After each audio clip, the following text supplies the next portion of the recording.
আজকে তো 29 তারিখ, সামনে 31 তারিখ হলো ঈদ।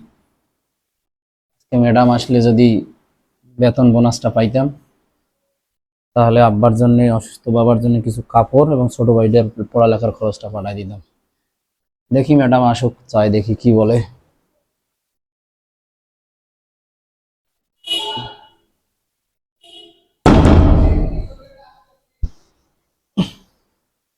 ওই তো ম্যাডাম মনে হয় এসে পড়ছে।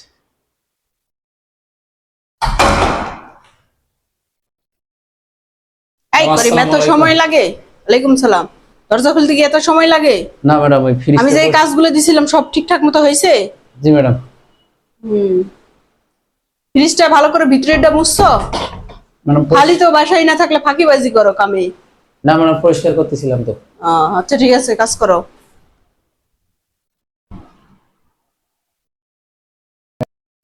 ম্যাডাম তো আসলো, দেখি ম্যাডামের কাছে বেতন বোনাসটা চাই, দেখি কি বলে,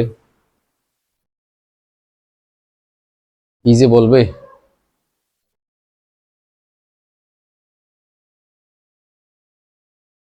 উফ, মার্কেটে যে জামা কাপড়ের দাম, এই দুইটা তিনটে জামা কিনতেই 3-4 হাজার টাকা লাগলো। আর এত লোক, ঈদের মার্কেট করা খুব ঝামেলা।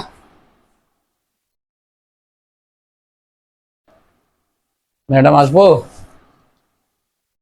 কি সমস্যা, আসো। ম্যাডাম, একটা কথা বলতাম। কি কথা, এত ভনিকা না করে বলো। ম্যাডাম আজকে তো 29 তারিখ, 31 তারিখ তো ঈদ। হুম। যদি আমার বেতন বোনাসটা দিতেন, তাহলে বেতন আমার বোনাস? অসুস্থ বাবার এখন জন্য বেতন বোনাস পোশাক। হবে না, ঈদের আগে কোনো বেতন বোনাস হবে না, ঈদের পরে আসো। ম্যাডাম আমার বাবা অনেক যা, অসুস্থ ঈদের পরে ম্যাডাম। আয়। অনেকদিন, 2 বছর হয় আমার বাবার সাথে ঈদ করিনি ম্যাডাম। আমার বাবার ঈদের জন্য কিছু পোশাক আর ছোট ভাইটার কেন, তোকে লেখাপড়া না খরচ কয়েকদিন দিতে। আগেই গত মাসের বেতন দিলাম, সেই টাকা কি করলি? ম্যাডাম বাবা তো জানেন আপনি অনেক অসুস্থ, বাবার অসুস্থের চিকিৎসার জন্য টাকাটা খরচ করছি ম্যাডাম।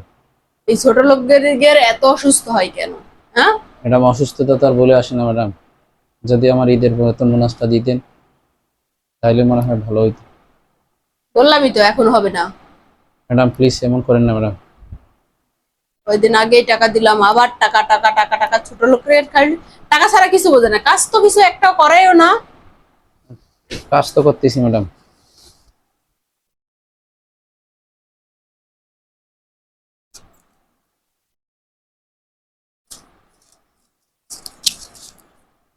হ্যাঁ, 1,000 টাকা দিলাম, তোর বাবার জন্য কিনে কিছু পাঠাই দে। মাত্র 1,000 টাকা দিলেন ম্যাডাম? হ্যাঁ। মাত্র 1,000 টাকা দিলেন? তাহলে? 1,000 টাকা তো কিছুই হবে না। কে বলছে হবে না? আমাকে পুরো বেতনটা আর বোনাসটা দিয়ে দেন না। হবে না, ঈদের পরে। ঠিক আছে। যা এখান থেকে।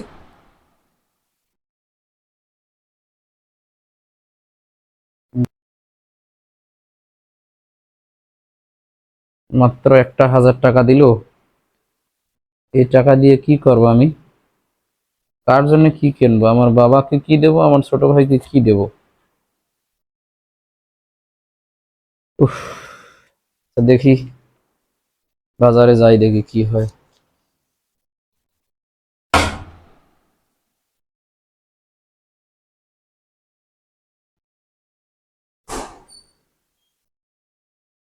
আল্লাহ, 1,000 টাকা নিয়ে মার্কেটে গেলাম, বাবার জন্য একটা পাঞ্জাবি আর 200 টাকা থাকলো, এটাই পাঠাইতে হচ্ছে।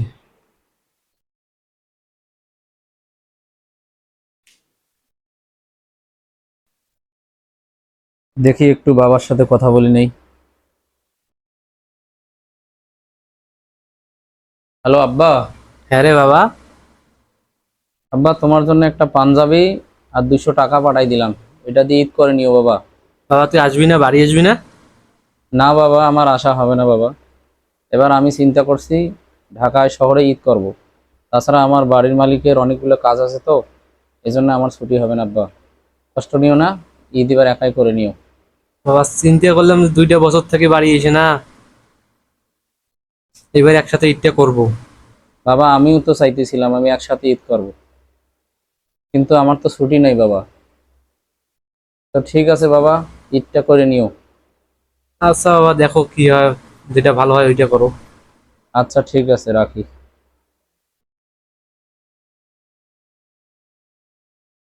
আল্লাহ, আজকে আমরা গরিব বিধায় আজকে আমাদেরকে বাবা মা পরিবার ভাই বোন সবাইকে সাইরে ঈদ করতে হচ্ছে। আল্লাহ, আল্লাহ তুমি সকল গরিবদের সহায়ক হও। আল্লাহ, গরিবদের উপর যেন মালিকদের এরকম আচরণ না থাকে। আল্লাহ, আল্লাহ